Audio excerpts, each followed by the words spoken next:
What are the Patriots going to do in free agency? That's what we're here to find out today. Mike Dussault, Paul Perillo, Evan Lazar. Guys, we're on the verge of a huge free agency period. The Patriots have around $100 million in cap space. We know they have the third overall pick. I just want to start generally, though, with you, Paul. Like, what do you think the general approach should be, the philosophy with this spring? I want to go really aggressive in individual spots. I'm not really interested in the 21 approach where you're kind of, going with a lot of cash spending on 7, 8 guys. I want to identify a couple of guys and really go hard at those guys and use the cap space that way. I don't think it's any secret, the whole we need to weaponize the offense. I think that's where we start. Wide receiver would be one of those spots that I would look to spend a lot of money at one target. Yeah, you want to spend on players, not positions. You don't want to look at it and say, we're an offense that's depleted of weapons, so we need wide receivers, and we're going to go ahead and we're going to overpay a player like they did in 2021. So looking at this group, we've talked a lot, Mike, about defense and it being maybe a little bit stronger on the defense side of the ball. We'll see about the tags and everything, but it seems like that's the way that it's skewing. So I would much rather overpay, because you're going to overpay a little bit in the market, overpay for talent versus we need to fill wide receiver, we need to fill tackle, which might be a little bit weaker this class. So let's start with those wide receivers, and not a great class, but a name like Calvin Ridley, we've seen a lot of Gabe Davis up in Buffalo.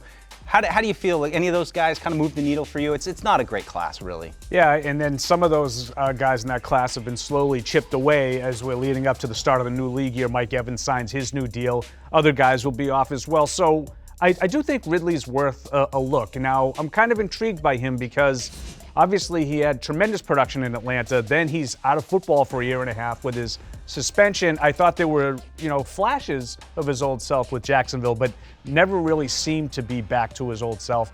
I'd be really interested in looking into him, though. I do think that there's a lot of talent there. Ev, I don't know how you would feel. Would he be like a one if you brought him in here?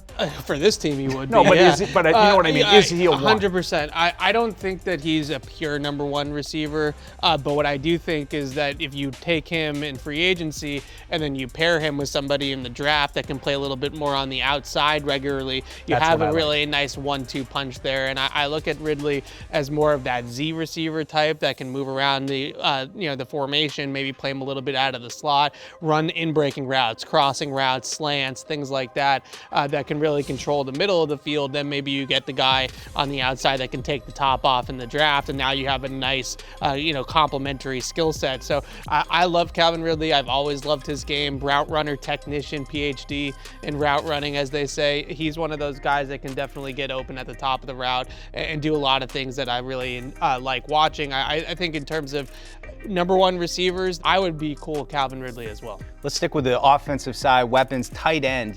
Patriots just don't have anybody really under contract. I'm a big fan of Hunter Henry. I just don't think there's a lot on the market.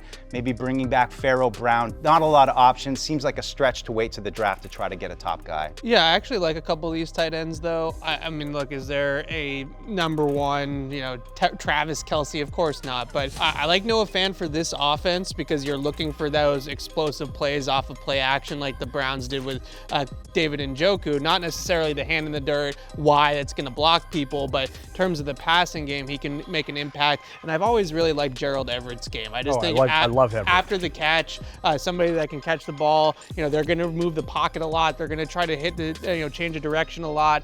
So you get him out in the flats and things like that and just let him run with it. I think he can add yards that way. I would love to see them bring back somebody like Hunter Henry, who I think is a core player for them in terms of being a captain and things like that, and then pair him with Gerald Everett. And it is what you tried to do with Jonnu Smith a couple years ago, but it's a different offense now. And I think that fits this West Coast offense a lot more than the Josh McDaniels offense. So last part of the offense, let's stick with Tyron Smith, probably going to hit free agency. We know the Patriots need a tackle, and they're going to need to protect someone. We're not sure what they're going to do in free agency at quarterback position. Now, there are some big fish out there. Kirk Cousins, Baker Mayfield, there's been some talk. Also going the other route of maybe going to like Jacoby Brissett, pairing one of those kind of lower level veterans with a rookie. How do you see kind of the tackle and quarterback position play out? Yeah, I mean, tackle, I just don't love the options in free agency. And, the quarterback thing, this is all, and I know Evan and I probably disagree on this, so I'll speak first and I'll let him give the rebuttal. I do think that if you draft one at 3, you don't necessarily have to play him. I know Evan feels differently. Brissett makes some sense to me as just a, Gardner Minshew makes some sense to me. I'm not as interested in Baker Mayfield because I think that's big money. Certainly Kirk Cousins is huge money, and I have no interest whatsoever in the newest guy on that market, Russell Wilson. Yeah, so let's start with the tackles, and then we can debate about the quarterbacks. I think, Tyron Smith to me is the perfect example of a one-year bridge to maybe somebody that you draft. Maybe you wait till day 2 of the draft to take a tackle, and he's a little bit more of a developmental guy, and you can have Tyron Smith there. Last year, I felt like he played basically at vintage Tyron Smith level when he was healthy. I know he's been banged up the last couple years, but maybe you're not necessarily looking for him to give you 17 starts. Maybe he only needs to give you 10 starts, and then you can hand the keys off to the rookie if he does get hurt. So I love the idea of Tyron Smith as a bridge, maybe on a 1 or 2 year deal. Jonah Williams is the other guy that I would look at that. Is he going to come in here and be a big-time difference maker? No, but they've been such a revolving door at right tackle, and I think Jonah Williams would at least give you average to above average right tackle play.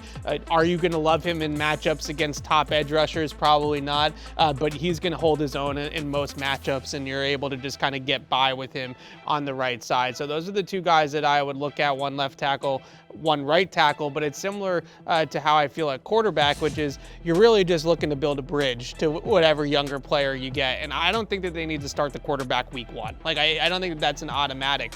But I think that for every Patrick Mahomes and Jordan Love, there's a CJ Stroud. So I think everybody gets caught up in, oh, well, look at this model that it works, that if you sit the quarterback for a year, he's going to be an all-pro player. Well, if I could guarantee that he was going to be Patrick Mahomes, then obviously I would sit the quarterback. But that's not the case. So I think for every example that you can give of this quarterback sat and then he was great afterwards, I can tell you 5 quarterbacks that played as rookies and then were great afterwards. So I think it can go either way with that. That's why I would be in the same market as you, Paul, of Jacoby Brissett, Gardner Minshew, probably not Joe Flacco, but maybe Joe Flacco. Those types of guys, instead of committing to Russell Wilson, that's your quarterback for 2024. I just don't love that idea. All right, last one. We can't get away with talking a little bit of defense. And I mean, I feel like this is a place where they really could make an impact. You look at the receivers, all the names we talked about, not great, not overwhelming, but when you look at the edge, the defensive line, those are some places where we've got guys like, Christian Wilkins, who local kid, he's been a pain in the butt with the Dolphins for us, plays with a lot of energy.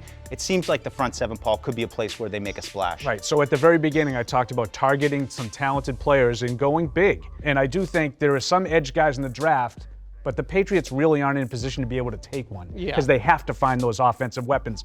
This is where I think you can spend some of your free agent money. You want to play a little chestnut checkers here, go back to the good old days. Maybe you shop Matthew Judon for a high draft pick and you restart the clock on that position with a younger player. I love Matthew Judon, but when you're talking about rebuilding, that's the way to go about it. And maybe you do get a day 2 draft pick for Matthew Judon from a contender, and then you're able to just go a little bit younger at that spot. But my number 1 target in free agency is Christian Wilkins. I think pairing him with Christian Barmore on the defensive line, what we see more and more nowadays is that interior pressure and how much that can give quarterbacks problems. You put those 2 guys in the middle, it's going to be a really tough time for QBs to step up in the pocket and maneuver the pocket, and that's going to allow those edge guys to get after it and keep them inside. But I love the idea of the edge guys because the class in the free agency definitely favors a lot of those guys. But if I had to say who is my number 1 top target on the big board in free agency, it'd be Christian Wilkins. All right, lots of great stuff there. It's sure to be a crazy week here to kick off free agency for the Patriots. Make sure you stay tuned to Patriots.com.